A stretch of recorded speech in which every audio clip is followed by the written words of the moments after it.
what are some of the challenges as we seek for better representation? Personally, my entire career, I tried to educate to participate. For Web3 to kind of really fulfill its true potential, there has to be an equitable space, that occurs.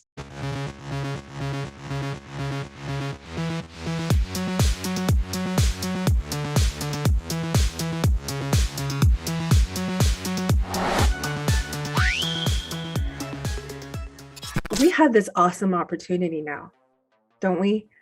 As we think about the metaverse and as we enter this new era of innovation, and just be like, we can really be able to make sure that better opportunities exist for all communities within these new digital ecosystems, opportunities that are fair and equitable for everyone. The execution is hard though, and I think there are lots of challenges as well, and we're going to be covering that in this panel here today. But with that scene setting, I wanted to talk a little bit kind of about that landscape that we're looking into as for the people who are building in the metaverse currently. What are some of the challenges as we seek for better representation, as we seek to educate a more understanding and empathetic user base in the metaverse? Lindsay, why don't we start with you, if that's okay? Yeah, sure. So I think, one of the biggest challenge in this space right now is education, right? We're experiencing a lot of really new and really different technologies converging together at one time to create this space. And where a lot of these technologies are routed are in really traditionally male spaces. And so there's a big hurdle for anybody to come in here and learn. But then also, coming out of gaming and coming out of crypto, which comes out of finance, those are traditionally male dominated spaces. And so a lot of the access points right now are, who you know, what you know, and then even having the amount of time that you need to dig in and learn. And those are, a privilege that not everybody has. So those are some of the hills we've got to, overcome and climb. As we start to approach this space, and they're not insurmountable, but they're definitely some of the watch outs for sure. Mm-hmm. Jasmine, I see you nodding along. Are there points from your perspective that you'd like to add here?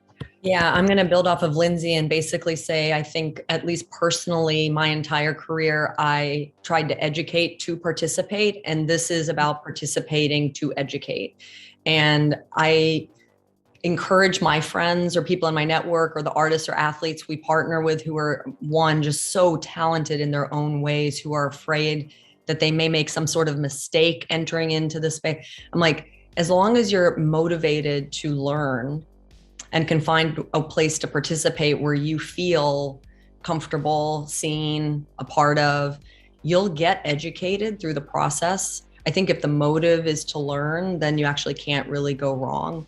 And then the second thing, just at the greater extent of you mentioning diversity and inclusion, I think most companies, if you're established, have always thought of co-creation or collaboration maybe as a tactic. I think in this space, it's a strategy that's really required, because nobody owns the whole thing. And the fact that certain organizations may think they will one day or might, the whole philosophy is about decentralization. So collaboration being a strategy can also help you in the spirit of blind spots, and we don't know what we don't know, help you understand what you're entering into, particularly when you actually start spending some money in the space.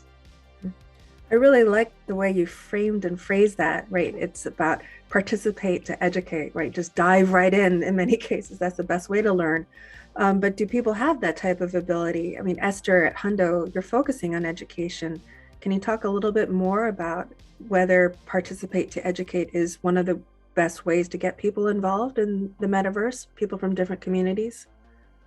Yeah, so for us, we're looking at how you take a generation of essentially digital natives. So in many ways, it's young people who are already more savvy than previous generations in that way, but there are still barriers to entry, and that can be something like hardware.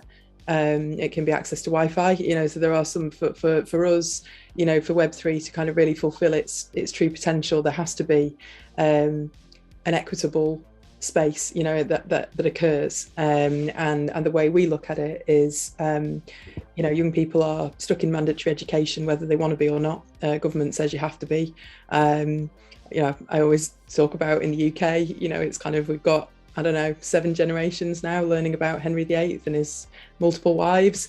It's interesting, it's kind of cool, but it's neither use nor ornament for you when you're trying to get into work. And the problem that you have always is exactly what we're talking about. It's not just about male dominated spaces, it's privilege.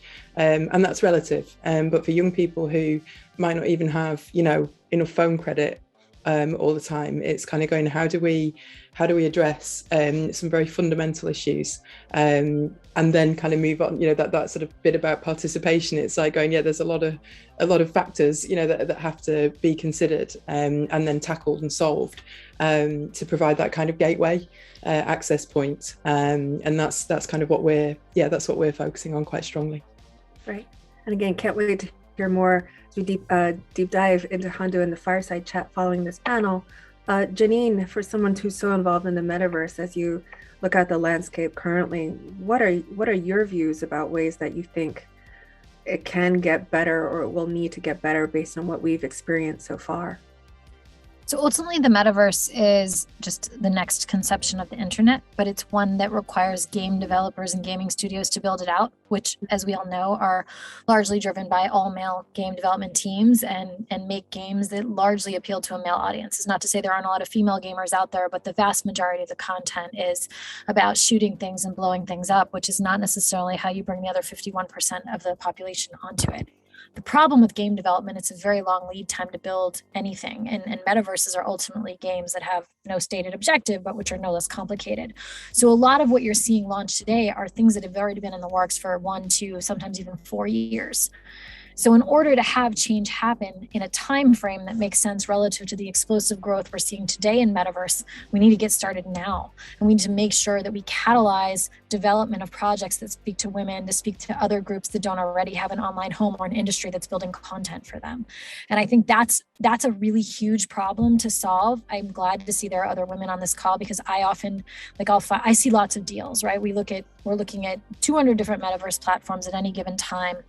And almost none of them are thinking about the problem in a particularly different way. There's a few that are thinking about e-commerce, and maybe that's slightly more appealing to women. Very few of them are thinking about the ultimate goal of the metaverse, which I believe is social connection, which is something women, are particularly good at.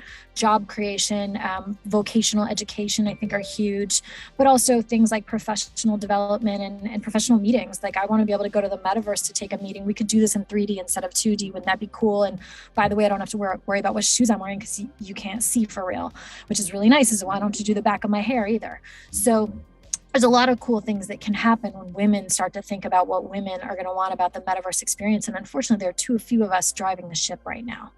And I think it's up to people like us, who are the early pioneers, to really reach out and make sure that other women and other underrepresented minorities come along for the ride, to make sure that metaverse doesn't look like crypto. And crypto, as we know, is a bro fest, right? It's a bro fest with a very specific culture where everybody wants a Lambo and everybody looks kind of the same no matter where they're from. Metaverse has to be something different if it's going to have mainstream adoption. It has to speak to people who aren't gamers, who aren't crypto native, and who aren't guys. And so that's why I think the role I'm in today is not just a privilege, but it's a responsibility to make sure that those voices get heard and things start going into development soon enough that it doesn't just become yet another bro fest. I really appreciate you saying that, Janine. And I was going to kind of poke and prod some of us here to say, well, is the metaverse really that bad for underrepresented communities compared to some other areas of crypto, or even advancing technologies around quantum computing or artificial intelligence? Just given its openness, I would think, and I can say this having participated in some AI and quantum communities, that actually crypto has been very welcoming, more welcoming to women than necessarily what I found in other places. But we know. But what if we strive for more than just better than something that's already kind of mediocre? Better than a bad baseline. People tell me all the time, they're like, wow, your team is so diverse. We're 25 people, we have 3 women. But I think the mere presence of women makes us unique, and we should be 22 women, right? If you started a company and it was 25 women, everybody would be like, that's a disaster. But if it's 25 men, it's just business as usual. So it does come, because there's so much capital chasing opportunities here. when you know a little bit more than everybody else, which is true of everybody on this call, we have the opportunity to set culture and to say, look, diversity can't be tacked on. I don't want to see any more team pages where there's one woman and she's the part-time HR person, right? I won't talk to that company because they're not thinking about the problem in the way that it needs to be thought of. And I think those of us who are getting on board this early, we have to really take a stand and make sure it's not just slightly better than all the other bad demographics we see, but it's truly representative. And I think we have the opportunity to do that.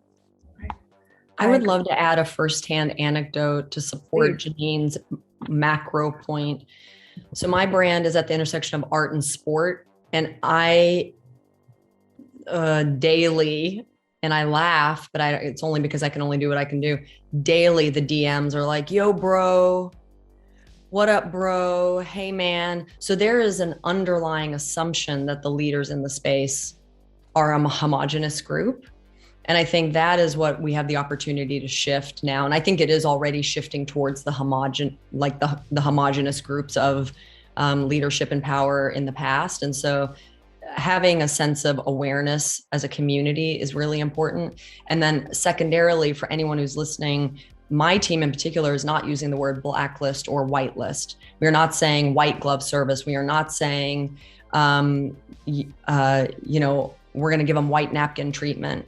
That language also needs to stop. Whitelist does not mean good. The color usage as a brand of access is an opportunity to shift as well. And so those are the kind of subtleties that are still for sure in play, that having a consciousness as a community, I think, is going to be the first step towards instituting change.